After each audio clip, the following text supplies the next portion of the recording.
Okay. Well, hello, everybody. I'm Liz Pollack, Chief Marketing Officer for HGAR, and thank you so much for joining us today for our informative program about National Disability Pride Month. And we have with us a few of our board members, Ray Hollingsworth-Fallew, our HGAR president, and Shanice Williams, our HGAR secretary, along with some of our committee members, our chair people, and some of our staff. And I'm going to introduce Andrew and John from Westchester Residential Opportunities, who are going to lead our program today. Thank you so much for participating with us and sharing all of your insights. And we're looking forward to the program. So I'll turn it over to you guys. Thank you. Thank you, Liz. Thank you so much. So let me share our presentation. We'll make sure everyone can see it, and then we'll get rolling.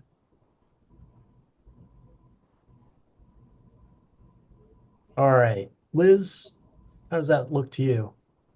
Looks great. Thank you. All right, awesome. So thank you, everyone who's joined us today. Thanks, obviously, to the committee and to HGR as a whole. I really appreciate our partnership and the support we've gotten from you all, and just the dialogue, the partnership that we have, and the opportunity to talk about issues like this. We're here to celebrate. July is Disability Pride Month, National Disability Pride Month. So we're here to celebrate disability as from the perspective of inclusion and integration in our community, what it means legally to think about the fair housing rights that are attendant with disability as a protected class, and then to talk about your business and basically what that means for a real estate professional in terms of how you can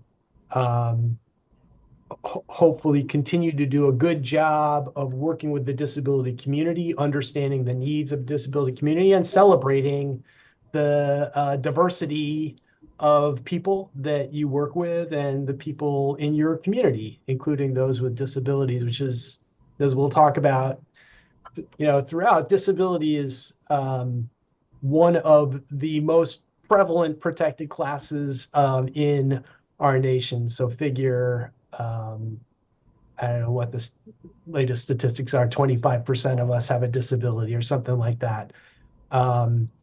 And it's getting, that number will creep up as we all get older, of course. So my name's Andrew Smith. Thank you for the introduction, Liz. I'm the Deputy Executive Director here at WRO.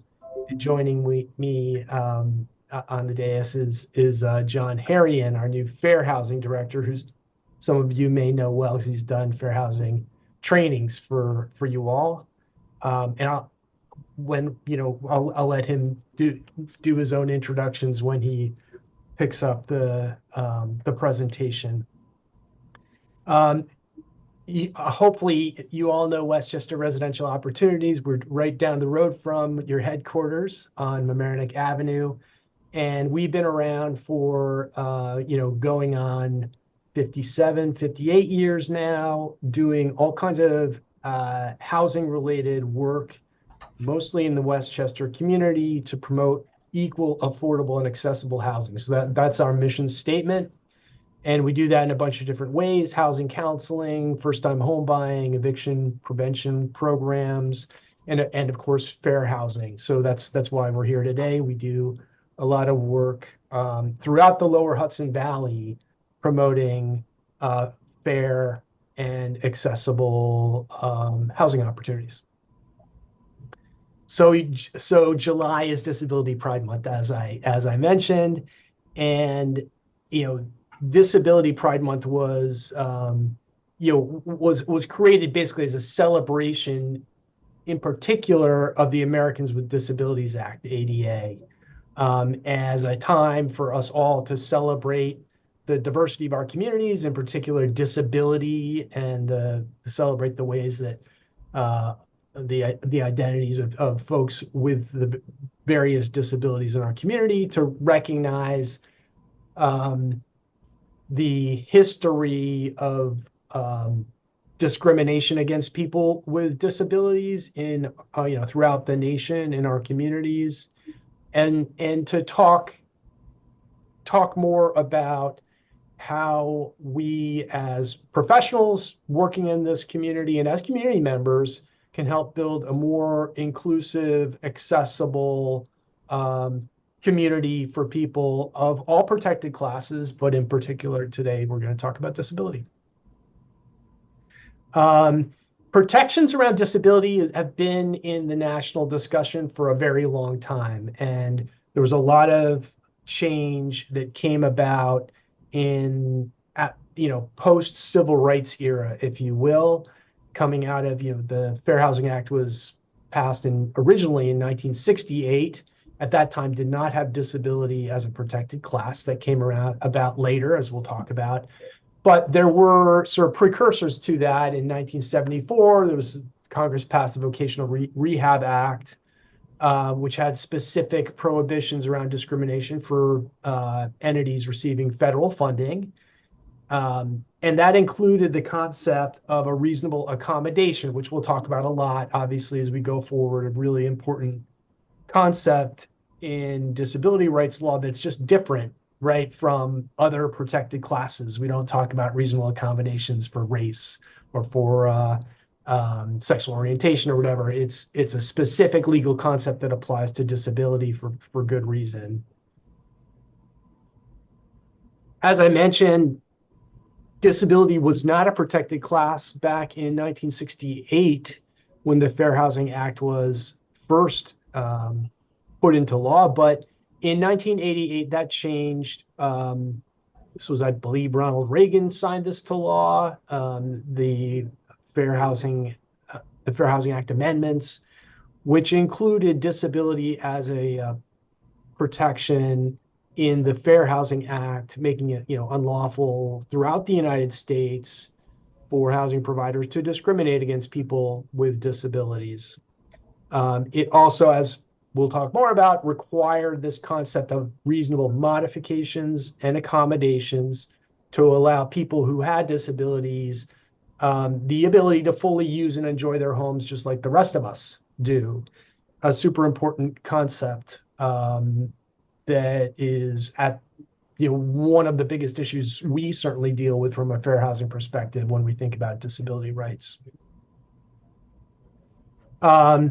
The Americans with Disabilities Act, the ADA, was actually implemented after those fair housing protections in 1990. And it expanded the protections available to people with disabilities to categories like employment, access to state and local government entities, and then access to places of public accommodation. So it also includes concepts of reasonable accommodation in those contexts.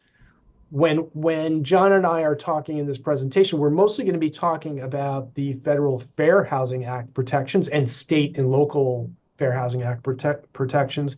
But it's important to know that first of all, that the ADA does not apply to housing, right? That's the Fair Housing Act. But the ADA is out there as a super important law that is, yin and yangs with the fair housing laws in the sense that it covers a lot of contexts that the Fair Housing Act does not. It covers contexts that are, we think like public accommodations, basically any space that is open to the public, whether it's a supermarket or a bank or a leasing office. That's where the Fair Housing Act does not apply, but the Americans with Disabilities Act does. All right. The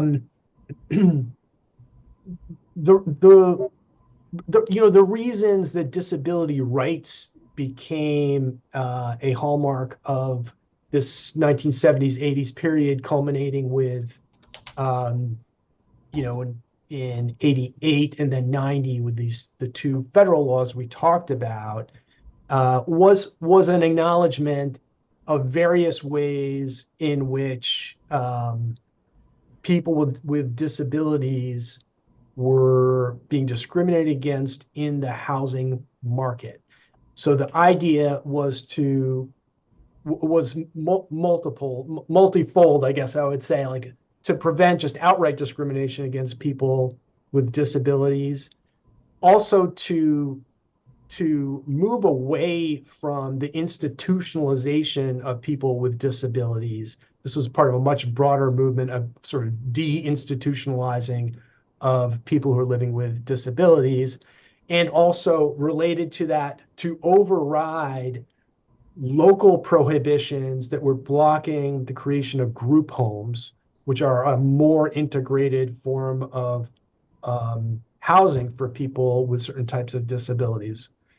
Um, also addressed in the law, and we'll talk more about this sort of towards the end of the presentation, but also encapsulated within the law were a number of changes that are meant to address the structural components of how people with disabilities are discriminated against by the as-built environment, which is to say, like, disability is a unique protected class in that people can be discriminated against by a building, by a door knob that they can't turn, by an entrance that is inaccessible to them. So you could be discriminated against by an inanimate object, if you will. And so the 1988 amendments to the Fair Housing Act to address disability try to tackle those issues in a number of ways. We'll talk about modifications to homes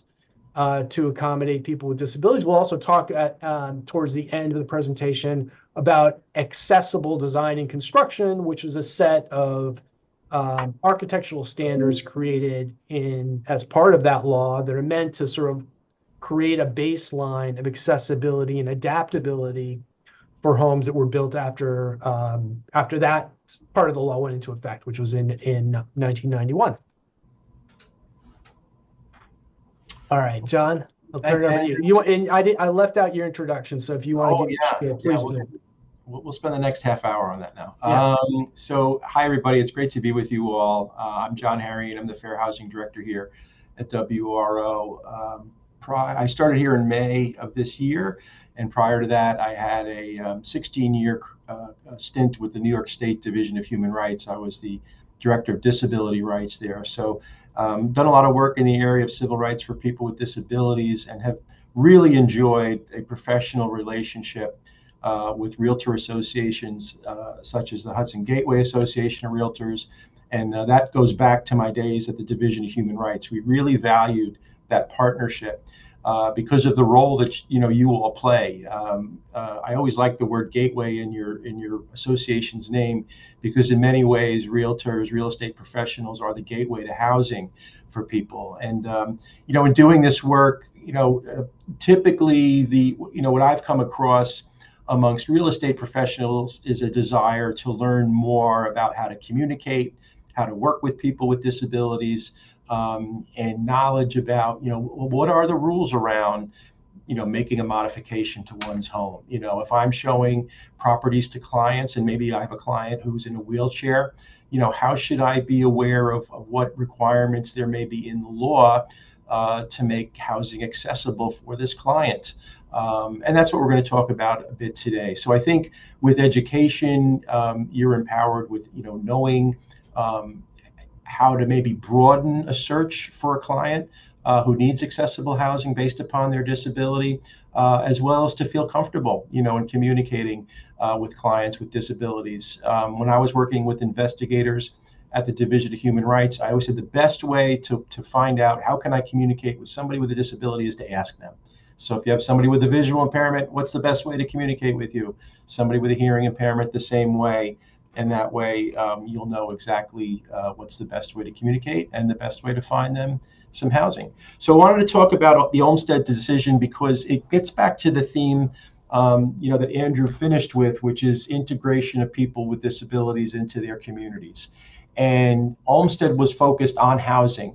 Olmstead was decided back in 1999. It is a decision under the Americans with Disabilities Act, but it's an important one because it touches on community integration for people with disabilities. It's a landmark decision. So if we're celebrating Disability Pride Month it's hard to do that without at least talking a little bit about the Olmsted decision, because it really it crystallized the role that state and local governments have to play in providing housing in the community for people with disabilities. And that, of course, touches upon your roles as realtors, to assist people to find housing within their communities. So a little bit about Olmsted. Olmsted was decided back in 1999. It was a case brought by two women, Lois Curtis and Elaine Wilson.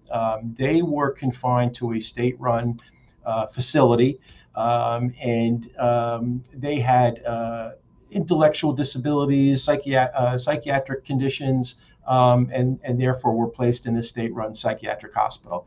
Andrew, I'm going to have to rely on you to advance the slides. Thanks. So in this instance, the hospital professional staff, imagine if you had a son or a daughter or a spouse or a family member, in a hospital or in a facility. They were capable of getting out. They wanted to get back out into the community.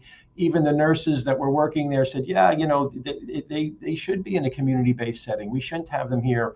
However, the folks at the state who run the facility are saying, no, we need to really keep them there because there's a lack of services that our services are diminished or lacking, and therefore we can't transition these people out into the community. If you can advance the slide. Thanks, Andrew.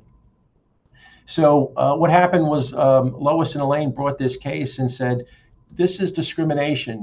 We would otherwise be able to be in the communities we want to be in. We're being restricted from doing that by the state. That's discrimination under the Americans with Disabilities Act. Why?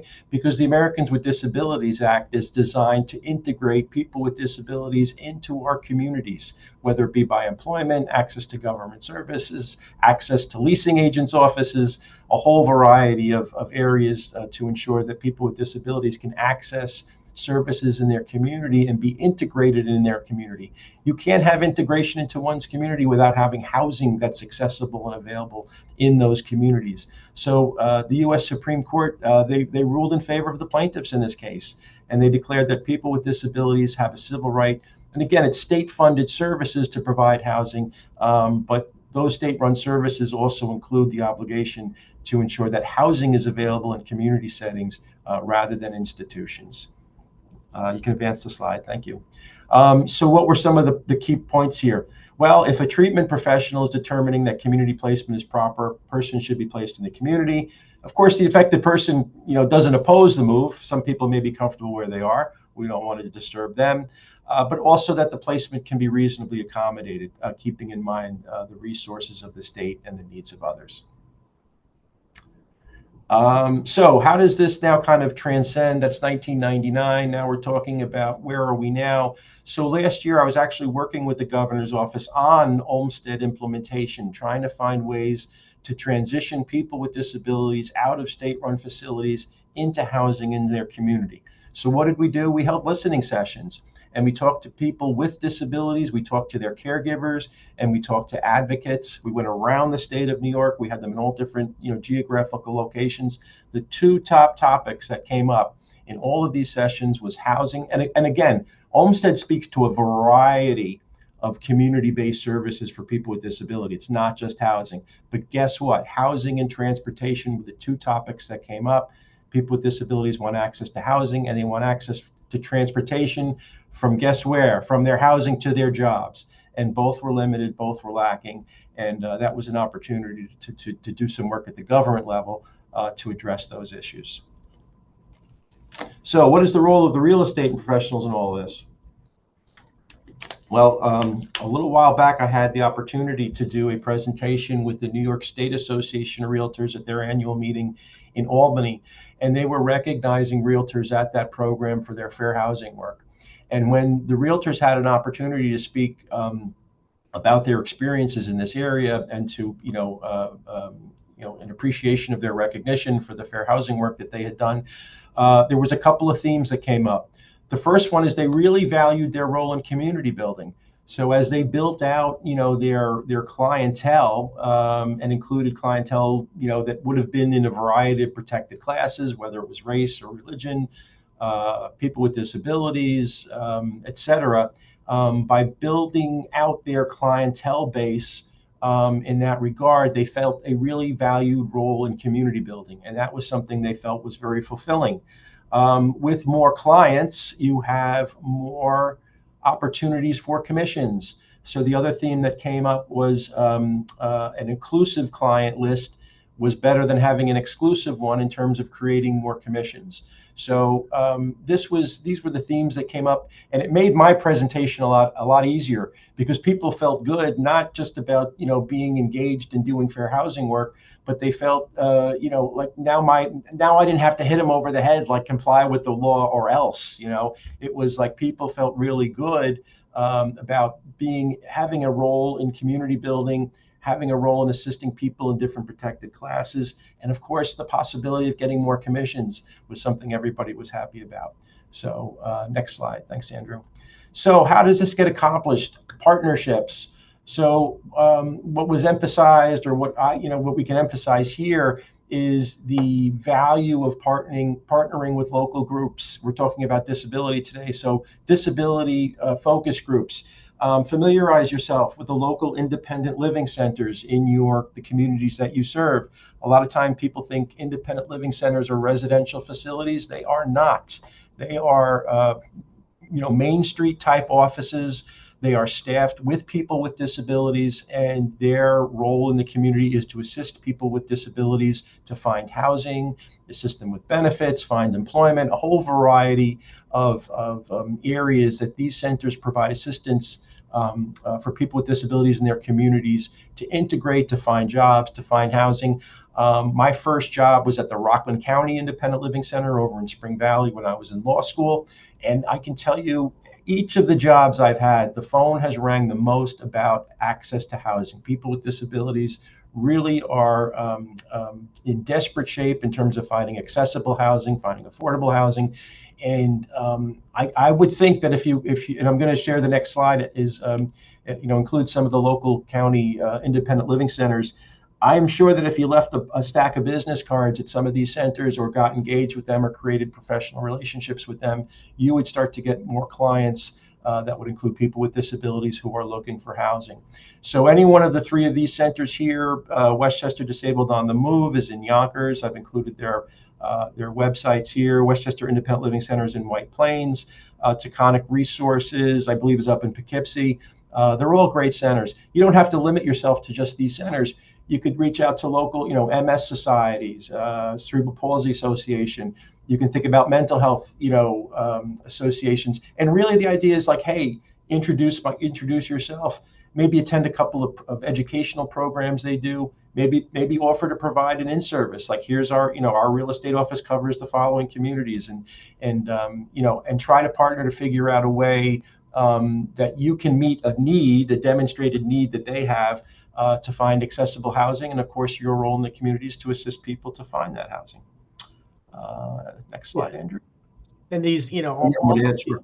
Yep. all of these organizations do a great job as well of educating the community. Folks like WRO, we need education on this stuff too about just even language, what kind of language to use around how to describe someone's disability, how to talk to someone with a disability in a respectful way. Like John was saying, how do I communicate with you? There's an intimidation factor that comes with dealing with a person who has a significant disability where, if you're even with the best intentions, it can be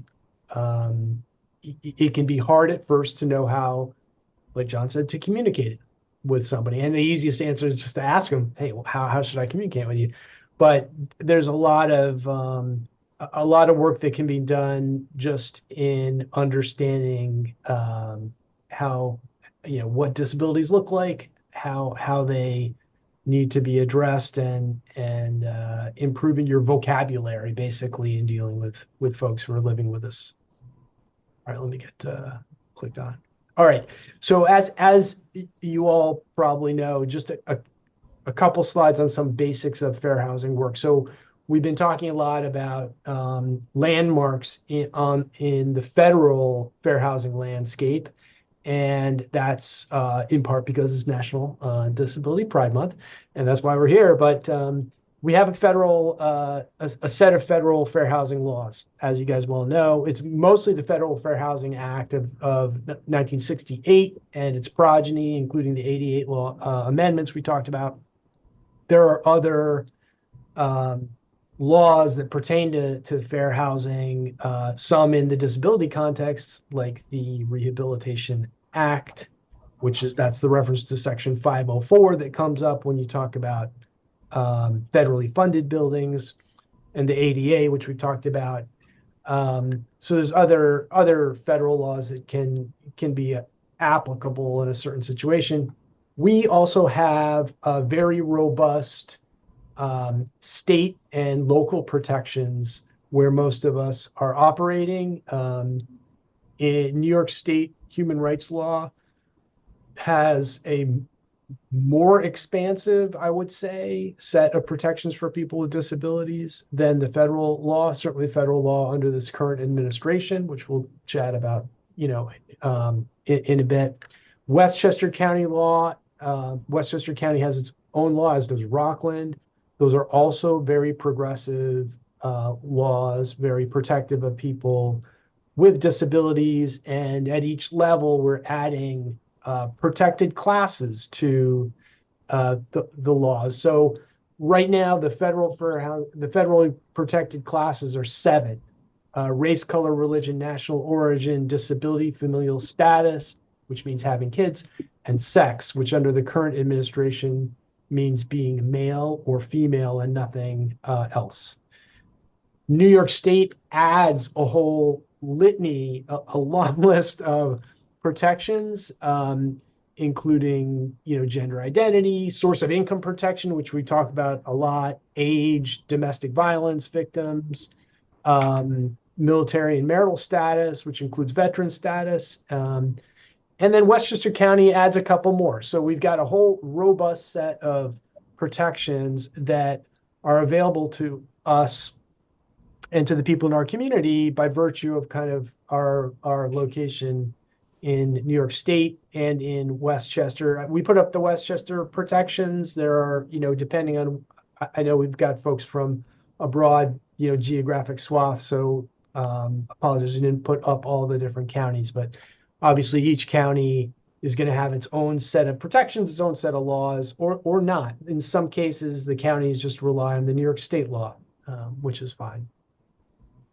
Okay, so let's get into a little bit of what is a disability. And the Federal Fair Housing Act defines disability as a substantial limitation of a major life activity, and that is a pretty broad definition of a disability. Major life activity is a very broad, vague term. It includes eating, sleeping, going to the bathroom, having sex.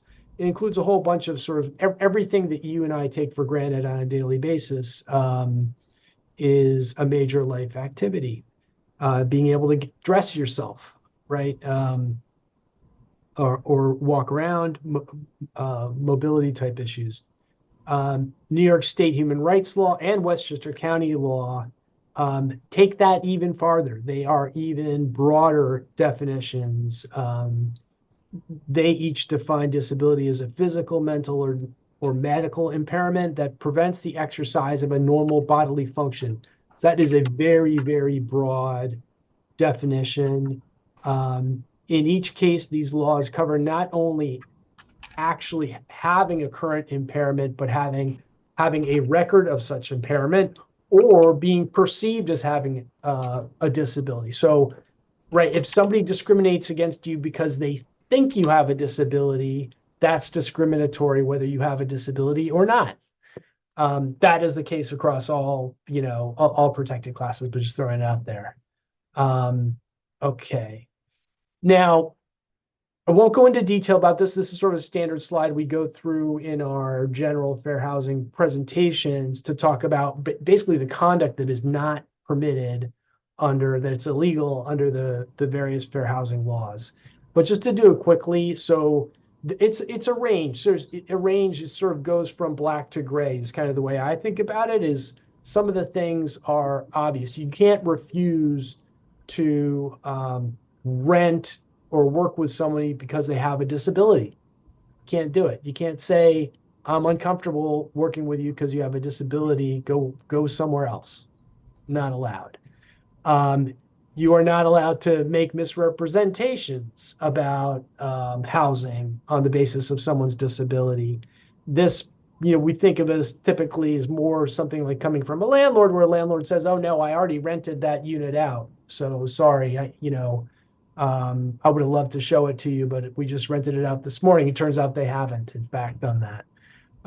Inconsistent treatment is selective encouragement or selective discouragement are the most obvious forms of it. It could be different fees, different requirements for an applicant.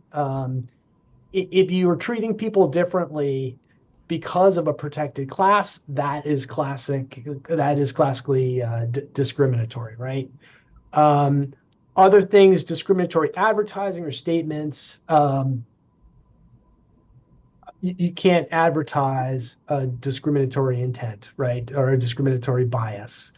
Um, Section 8 holders need not apply. That kind of stuff is illegal, right? Um, Illegal inquiries is a really interesting one in this context.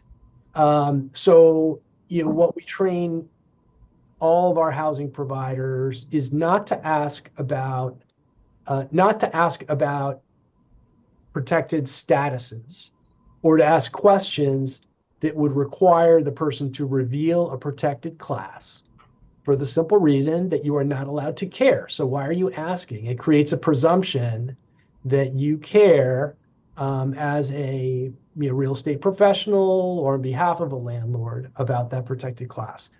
This is interesting when you're working with somebody with a disability, because there are circumstances where, and in, for example, a reasonable accommodation or modification context, there are instances where you need to know if they have a disability. And certainly when you're working with somebody who has an obvious disability, which in many cases would be the case, um, you should acknowledge that disability, and you may even want to say, "Oh, I noticed you have a mobility impairment. What can I do to help with that? Or what kind of housing should we look for that's going to accommodate that?" Um, so it, I'm so sorry. I don't mean to interrupt. of There's course, a few questions in the chat, and I didn't know if you wanted to take them as they come in or at the end. I'm sorry. We absolutely should have figured out a protocol for that. I apologize. Sorry about that. I've not been looking at the chat box at all. Um, Um, there was just two, because Jill just asked about canine companions. yeah, canine command. Let me just get there. Oh, Ray is a victim of stalking, not automatically a victim of domestic violence. So this goes back to the protected classes. It's interesting, that so New York State protects victims of victims of domestic violence, and then Westchester County actually breaks it down into a bunch of different buckets, which I, a victim of stalking, I think the way Westchester County defines it might not necessarily be a victim of domestic violence, but I totally understand your point. Is like it's a pretty fine distinction. I don't know if you were a victim of stalking, would that not be justiciable under New York State law? So it's a good question. I do think there's a distinction. Certainly, Westchester County law thinks that there's a distinction between these terms, but they definitely blur. I'm not Canine sure companion. if stalking also means like online stalking. There's certain It, things online it could be. there. It could absolutely be. A lot of those protections are, you know, are based around concerns that housing providers have that someone has an order of protection or has a history of law enforcement being involved in their life because of this abuse that they've endured, and that the cops are going to show up at the apartment building every other night or something like that. And that's equally applicable for a stalking victim who's been addressing that with the cops or through the justice system. So, yeah. All right, Jill, canine companions. We're going to talk a bit about dogs. I'm going to sick John on that one, if you will. So absolutely, we'll talk about that. Such a hot topic. All right, thank you. I'm going to leave the chat box up in case anything else pops up. I apologize for that. All right, let's move on. Let's move on and Yeah. turn it over to John. Thanks, Andrew. So yeah, we're going to go through a little bit about the accommodations and modifications that the law requires. And again, I think this is information that's really valuable for real estate professionals to understand as they work with clients to think about, well, if it's an inaccessible housing option, how could it be made accessible, and what would the landlord's obligation be, et cetera. So we're talking about reasonable modifications. These are typically structural in nature. So it could be a ramp installation, widening of a doorway, installing a handrail, doing some bathroom or kitchen remodeling to make it accessible. So just to take you through this piece of law here, because I think this is helpful to break this down. It's a mouthful to read, but I want to break it down for you. So it says housing providers must permit at the expense of a person with a disability for reasonable modifications of existing premises occupied or to be occupied by such person if the modifications may be necessary for full enjoyment of the premises. I want to break it down. So housing providers must permit. What does that mean? It means that there needs to be a request, right? So if you're working with a client and they're going to need some type of an accommodation, you want to ensure that they know that there's going to need to be a request that needs to be made in order to do the work, because it's unlawful to refuse that request. So that's why when we look at these instances, we want to make sure the person is asked for the accommodation. At the expense of a person with a disability, I'm going to get into some distinctions there. For reasonable modifications of existing premises, a lot of times landlords will say, my building was built before the law existed, we're grandfathered in. The statute says existing. Does your building exist? Yes, it does. It's covered. That's about as far as we go with it. Occupied or to be occupied. You guys are in the to be occupied business, right? So somebody who is moving into I liken this to somebody who's like purchasing a co-op, right? And they jump through all the hoops, they fill out the application, they get their meeting in front of the board members to go over the house rules. And they show up in a wheelchair, and all of a sudden, the offer gets rescinded, and then they say, well, you never, well, that would be a refusal to rent or sell. But let's say somebody, it doesn't show up in a wheelchair, and it's their spouse that is at issue, and they start to ask questions about making modifications, and the housing provider gets queasy and doesn't think they want to go forward with the deal anymore. They can't say that because the person doesn't occupy the premises, they're not covered by the law. If somebody is going to be occupying the premises and needs work to be done, they are also covered under this section, which requires housing providers to provide reasonable modifications. And again, are they necessary for full enjoyment of the premises? That section of the statute is strongly followed by the enforcement agencies. So if you are looking at a building that does have a ramp, but the ramp is at the back of the building and it's used to get the garbage in and out, and it goes by the boiler and the furnace and everything else, to get somebody to an elevator, that may not be full enjoyment of the premises. And the idea is to have somebody use, the same door everybody else is using in order to get in and out of the building. Go ahead, Andrew. What constitutes, it is a broad term. I'm just looking at Polly's question here in the chat. What constitutes reasonable modifications? So we talked about it could be widening a doorway, it could be installing a ramp, it could be putting in a handrail. Again, the definition is really broad depending on what is the disability, what is the barrier the disability creates in order for that somebody to use and enjoy their home. So agreed, Polly, it is a broad term. I'm going to try to give you as many examples as I can today. And of course, the term is reasonable, right? That also frustrates people. What typically makes something reasonable or unreasonable is what is the cost versus what is the impact on the housing providers, maybe finances or operations. So there can be a variety of different types of accommodations, and whether or not they're reasonable or not, again, is what is being asked for, what are the resources the housing provider has to provide that modification. Thank you, John. Yep. Thank you. Question, who pays, right? So whether or not something is reasonable or not is how much is this thing going to cost, right? So we follow who pays with another question. Where is the modification taking place? Andrew, you can go to the next slide. So under federal, state, and local laws, if we're talking about the interior of the unit, I'd really like to move into this premises, but I'm going to have to do some work to the kitchen or the bathroom. That's fine. You can ask the landlord to do that, permission to do that. The landlord's required to give you permission to do that, but you may be required to, you are not maybe, you are required to pay for it. I just did a program yesterday with Westchester Disabled on the Move, which is included in your kit here, as well as Taconic Resources. And I learned yesterday that some of the independent living centers have monies that are available to assist people with disabilities to modify their home. What wonderful value would that be to you folks as real estate professionals to say, yeah, you may be required to pay for it, but there also may be a funder that's available locally to help you with the cost. I think that would really, solve a lot of problems at once by having knowledge of those resources. Go ahead, Andrew.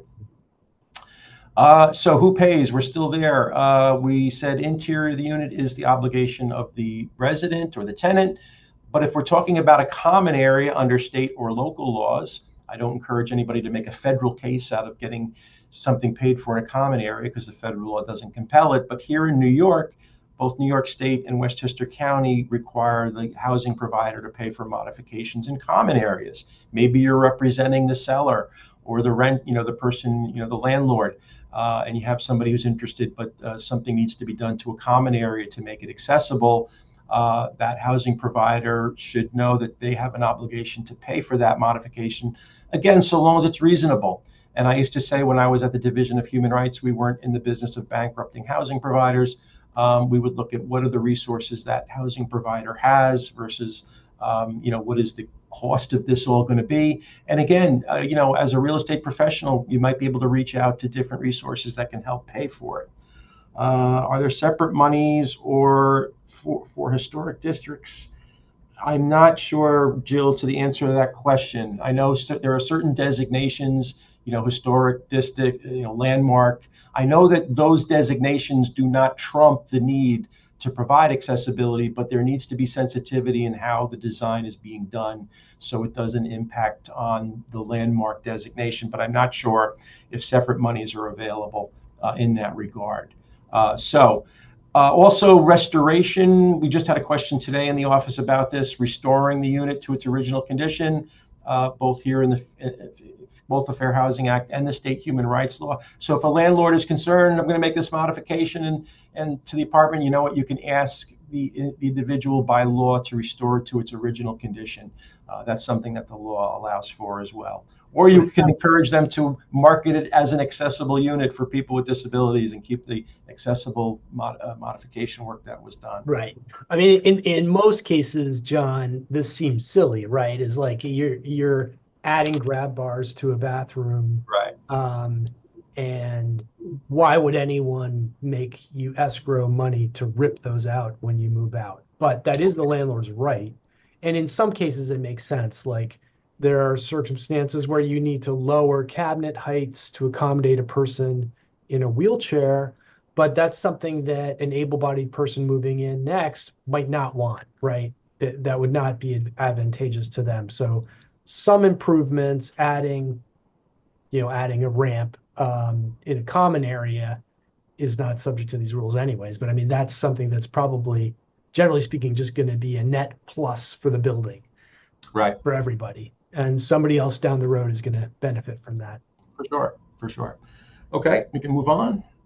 Reasonable accommodations. So here is a section of the statute. I know somebody's wanting to talk about canine companions. Typically, we're modifying a policy or procedure, waiving a no pet policy to allow somebody to have an assistance animal. Parking also falls within this regard. So, and actually, New York State added this section. This comes from the statute that reasonable accommodation includes the use of an animal as a reasonable accommodation to alleviate symptoms or effects of a disability. So we're going to talk about our service animals, our assistance animals.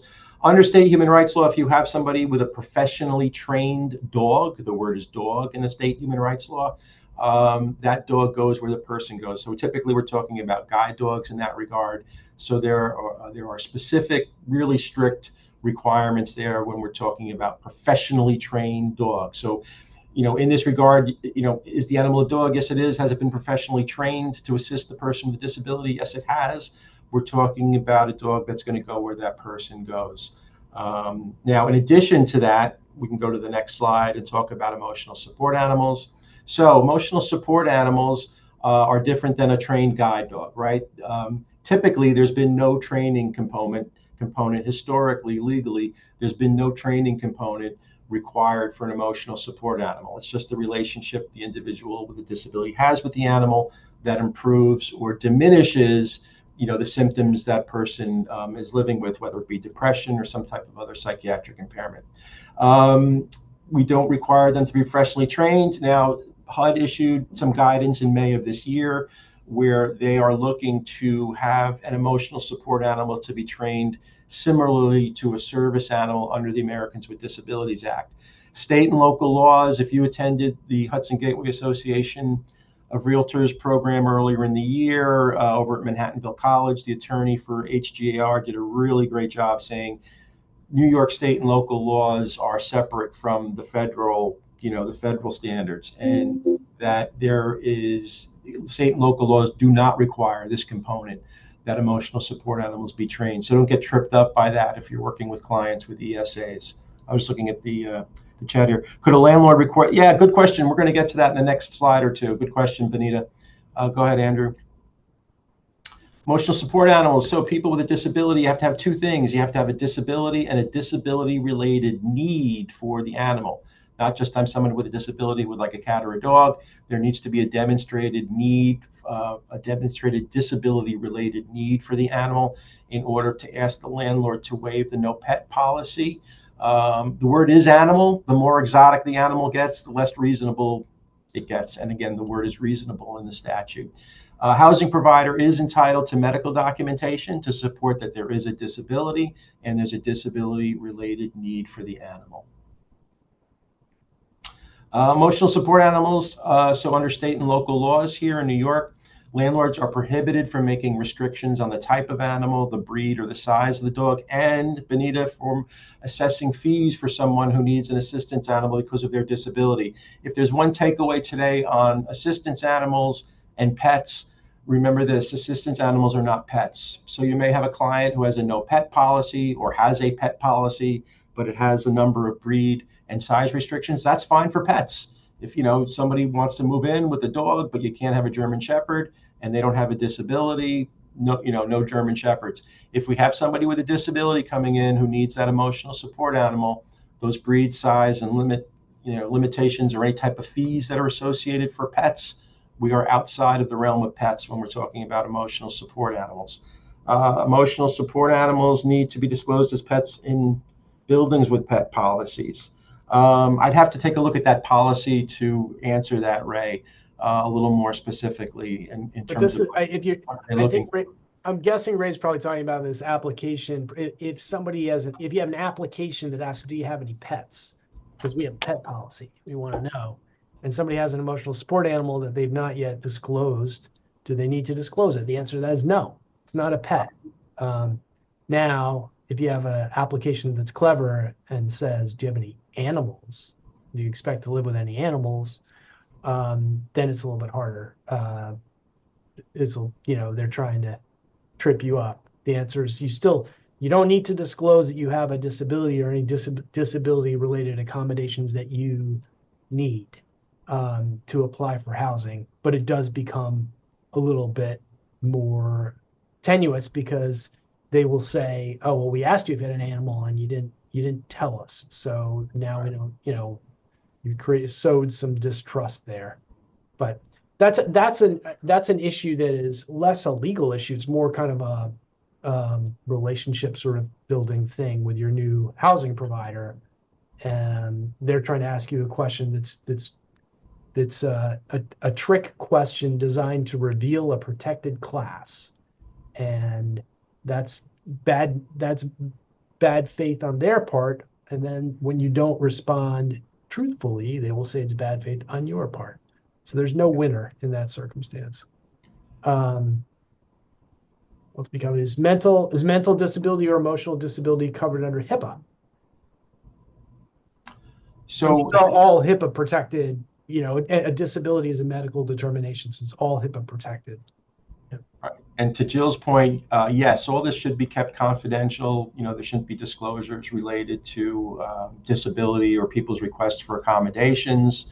And then just to be a little more specific, Benita, that requesting somebody to take out an insurance policy would also fall under, like, that's unlawful because there would be fees related to premiums to be paid for that insurance. Now, on the other side of that, if the animal is vicious or creates problems in the house, is disruptive, that animal can be removed, but you can't make an assumption that because the animal is such and such that those things are going to happen. But if they actually do happen, a landlord can take any legal action they need to. Right.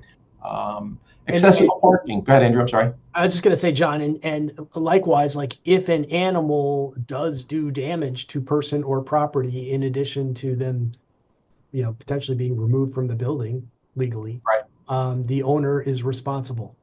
Yep. That doesn't mean you can require the owner to buy an insurance policy or to agree to some crazy indemnity or something like that, but they are responsible for damage caused by their animal. Of course. Yep. So parking, you may have clients, right? They're concerned about parking and accessible parking. So I just wanted to speak to this briefly. So an accessible parking space for a resident, also a form of reasonable accommodation that a housing provider may have to provide. Should be, so where should it be, right? In an accessible location close to the unit, on an accessible route to and from the individual's unit. It can be helpful to walk it off, go to the parking area and see where the spot is. Are there any steps? What's the slope like to get in and out? We want it to be accessible for somebody, typically with a mobility impairment, right? We're talking about here, in order to get somebody close to their parking spot. Typical responses I used to get when I was at Division of Human Rights: we have a parking spot, but it's only first come, first serve. That doesn't help somebody who may be working late at night and comes home and needs the spot to be close to their unit. Listen, we already meet the building code requirements. That's wonderful. I won't report you to the Department of Buildings, but we're talking about something in addition to those standards when we're talking about reasonable accommodation. So even though you might meet the building code requirements, you have somebody who's asking for a spot maybe more than you already have. That could be a form of reasonable accommodation. Refusing to designate the spot. If you have a client who's the owner of the building, and somebody's requesting a spot, they may have to put some signage up, appropriate signage up, to designate the spot for the person with a disability. Let's see, what if there's a waiting list for parking, Liz asks. Yeah, so if there's not a spot available, the laws don't compel somebody to be removed from their spot to accommodate the person with a disability, but it may require the person with a disability to be moved to the top of the list for when that accessible spot becomes available. Curb cuts and clearly marked, painted in a different color. Yeah, that all helps, right? Jill, that helps to have the curb cut there. Doesn't make much sense to have an accessible spot with a curb right next to it. Mm-hmm. And to make it visible to somebody, certainly would diminish any kind of harm that could be caused for somebody not to be able to see it. I think we got all those. The process. So how does this unfold? So, you don't have to make the request in writing. It can be done orally, but, we always recommend something in writing. It starts to create a record of problems, come up later on down the road. Oh, this was never requested, or this wasn't what was requested. Helpful to have it in writing. Once that request is provided to the housing provider, the landlord, as we talked about earlier, if it's not an obvious disability, typically, psychiatric conditions related to ESAs, et cetera, may not be evident. So some type of medical documentation to support that there is a disability is perfectly fine, as well as an explanation of what is the need for the accommodation. Please help me to understand why you need this accommodation. Medical documentation to support all of that is fine, but we don't want that to be like a fishing expedition. What happens is as the medical, as more and more is being asked for, and maybe there's a good faith reason for it, but it should be a good faith reason, right? You can then start to be moving into the area of a denial of an accommodation because they kept just asking me for more and more medical information. I don't know when it's ever going to end, and I don't have the accommodation I need to use my home. Cannot request to talk to the tenant's doctor without the tenant's consent. I really don't think landlords and doctors should be connecting really. It should be all through the tenant in terms of what information is being asked for. And we covered this already, can't request fees or insurance waivers. Just going back to the chat here, tenant has an emotional support mouse who caused an ice infection, and landlord could not do pet control in the apartment to the pest. It cost the landlord a lot of money. Emotional support mouse, that's an interesting one. I was a big mouse. I was a big rodent fan as a child, so Yeah, yeah. I'm I'd sympathetic. like to see what the medical note looked like on the emotional support mouse. Yeah. Well, Anyway, the best emotional support animal is not a dog; it's a guinea pig. Everyone knows. So notice requirement, you folks should be aware of this because it does apply to real estate agents. Notice as of 2022 in New York State needs to be provided to tenants and prospective tenants of their right to request a reasonable accommodation.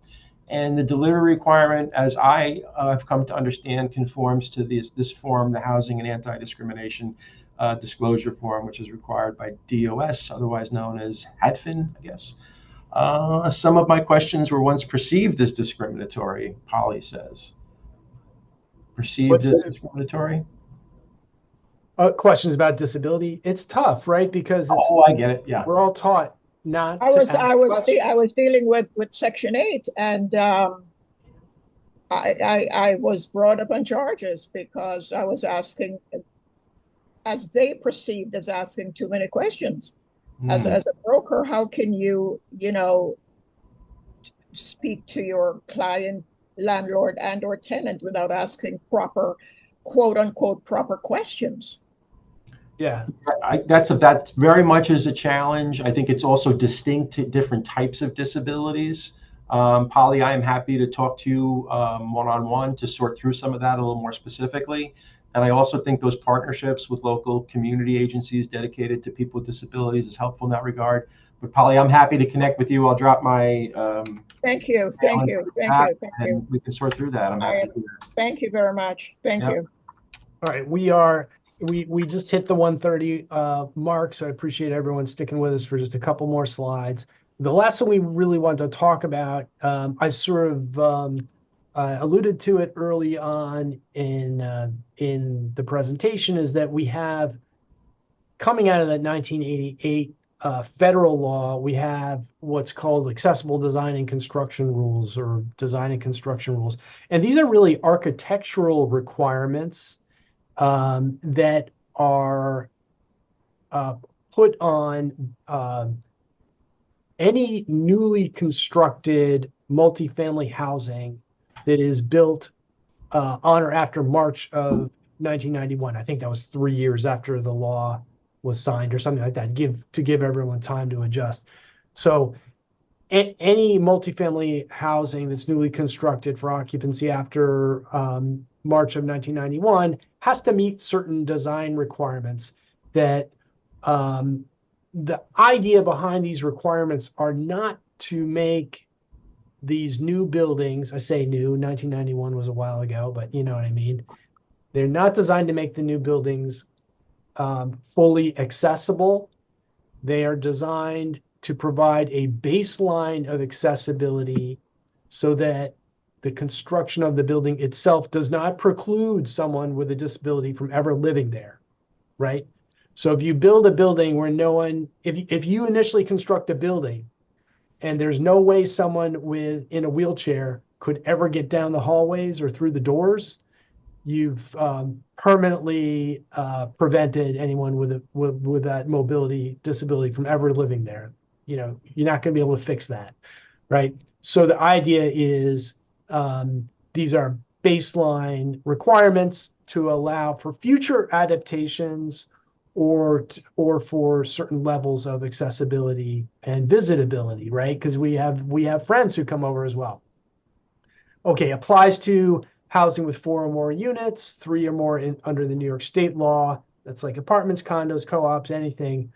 In an elevator building, every unit in the building has to comply with these requirements. In a non-elevator building, only the first floor units must comply. That is not necessarily the ground floor. It gets a little confusing, but basically you can have if you have stairs, it's a 2-story, it's a duplex or whatever, or building with 2 stories.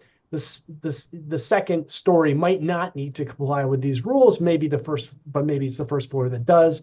Again, depends on where the entrances are off the street. Maybe the second floor is the first floor. So anyway, this is what we have architects for. Okay, doesn't cover single family homes, even duplexes, a 2-family home. Does not cover alterations to existing buildings. This is very important. This is about newly constructed buildings. It's not a renovation. Not related to any federal funding. We mentioned a number of laws that are out there and programs that are out there that impose various requirements on folks who are receiving federal funding. This has nothing to do with federal funding. This is any building built after March 1991. The requirements, there are 7 technical requirements that have to be met. Again, this slide is its own 3-hour training, hopefully by an architect who knows this stuff better than me. So I just want to give you a taste of it. The ideas are an accessible building entrance on an accessible route. So that means if you think about curb cuts, if you think about the ramps and the slope of the ramps that bring someone into the building from their car, wherever they're going to park, all the way into the front door of the building, that has to all be accessible to somebody in a wheelchair. Again, these rules are designed mostly from the perspective of a person in a relatively standard sized wheelchair. Accessible and usable public and common use areas. Again, that means the route from each apartment unit to the lobby, or from that apartment unit to the laundry room, the pool, the recreation areas, the children's playroom, any other sort of common use areas has to be on an accessible route. Usable doors, that means the type of handle, right? Not a handle that requires you to turn it, but maybe a lever handle. It includes the pressure that's required, how tightly the door is wound, in essence, how many pounds of pressure you need to apply, so that somebody in a wheelchair open that door without getting like pulled out of their chair. Accessible routes within the unit. So within a unit, you have to have the ability to navigate around that unit if you were in a wheelchair. So if there's an island in the kitchen, you need to analyze whether you can get a wheelchair around that island, or does it start to get too tight within the cabinets? Controls, whether that's outlets, light switches, thermostats, have to be at a height that is accessible to somebody in a wheelchair. Generally speaking, that means between 15 inches, at least 15 inches off the ground, no more than 48 inches off the ground. There are various exceptions. Like if you have 2 outlets and one is in an area, one is accessible and the other isn't, well, that's okay. I mean, as long as there's one that's accessible, you're going to be all right. Reinforced walls in bathrooms. So this is super important. If you don't put the blocking behind the drywall before you build the shower stall, no one's ever going to be able to rip that out and install the blocking that you'd need for a grab bar. So you don't have to install the grab bar the day you build the building, but you have to have the blocking behind it, so that reasonable modification request, if it's ever made, to add a grab ar or a seat or whatever, can be accommodated. All right, usable kitchens and bathrooms, very technical requirements. If you think about a bathroom in a relatively small apartment, making sure that is fully usable by a person in a wheelchair, the shower, the toilet, the sink, everything, and the space that's required, the layout that's required to accommodate that it's tricky. These are complicated rules.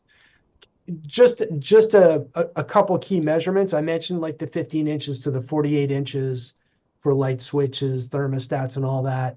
When you think about a person in a standard wheelchair, the law generally looks at that as 30 inches by 48 inches is the area that you need to move. So if you're in front of a door, you're going to have to open that door to move in. there's got to be a area for a person in a wheelchair to be there, to back up, to pull the door out, to wheel their way in. So 30 by 48. If it's an area where there's a turning radius where you're going to have someone in a wheelchair make a turn to go up another part of a ramp or something, that's generally 60 by 60 so that they can spin around. Door width, minimum of 32 inches. Accessible route, meaning that, accessible route on an accessible path is generally going to be at least 36 inches wide. And then kitchen maneuvering space is that's basically what I was saying, like from cabinet to cabinet or from your island to the door of the fridge or the door of the oven, you want to have 40 inches minimum. Again, lots of very technical requirements, just wanted to give you a taste, but that's its own sort of multi-hour training. All right, so we've made it to the end. We are a little over time, for which I apologize, but we get excited talking about this stuff. Can't help ourselves. I would welcome, for those of you who've stuck with us, if there are any other questions, John and I are obviously happy to talk with you all more about this stuff. So Sure. Will we be able to share this presentation that you gave today? That's fine with me, for sure. Yeah, please do. It's helpful to have the information shared. I'd also like to deputize everybody as new construction sheriffs. So if you're out in the community and you see a new multifamily housing and it's got a step to to the ground floor levels, I'm sure the rest of the way is going to be problematic too. So let us know. We do a lot of, one of our missions is to do fair housing enforcement work. So it's really hard when a new multifamily residential unit goes up and it's not accessible for people with disabilities. So, you can let us know. So can we ask a question now or no? Please Yeah, do. sure. Go ahead. Yeah. Okay. And hi to Roseanne. Hi, Roseanne Farah. I'm Jill. I'm in the Newburgh area, and my question ties into sort of this historic buildings that are here. I know one building that's been up and been trying to get it sold has a balcony, no elevator, no other way to get to the top floor. So what we were doing was accommodating whoever was coming in for an appointment, again, a commercial building, by putting a separate room built right within the context of the space and also having an ADA bathroom nearby. Is that satisfactory in terms of the code? It sounds satisfactory to me. You're talking about really it being used as a place that's open to the public, so people that Pretty are coming. much. Yeah. So yeah, you need to in that standard is to remove architectural barriers which are readily achievable to do so. It's not a high threshold. So if it's readily achievable to make a separate space accessible to somebody in a wheelchair. If you put in a handicap bathroom, I think you're meeting the requirements. I think really the best thing in all of these things, Jill, is if somebody comes and needs something, is to speak with them and make best efforts to accommodate them. Right now we have the benefit of virtual type meetings as well. Right. And if you run into situations, I'm happy to be a resource for you. But it sounds to me like you're doing what you can given the space. Yeah. And we have independent living up here in Orange County. You probably know Doug Hovey. I know Doug Hovey very well. There you go. Okay. He's our guy. Yeah, he is. Alrighty. Thank you. Thank you. Do you think when you're designing sort of accessible, whether it's like a parking spot and you want to mark it, or you're looking at making an entrance accessible and all that, you really need to involve an architect. These rules are so technical, and the width, the exact width of that parking space, how it's marked and all that, there are just rules about everything. So if you're going to go through the brain damage and the trouble of making a building more accessible, you want to just make sure you do it right. And comply with all the rules. I speak from experience on that in my church, but yeah.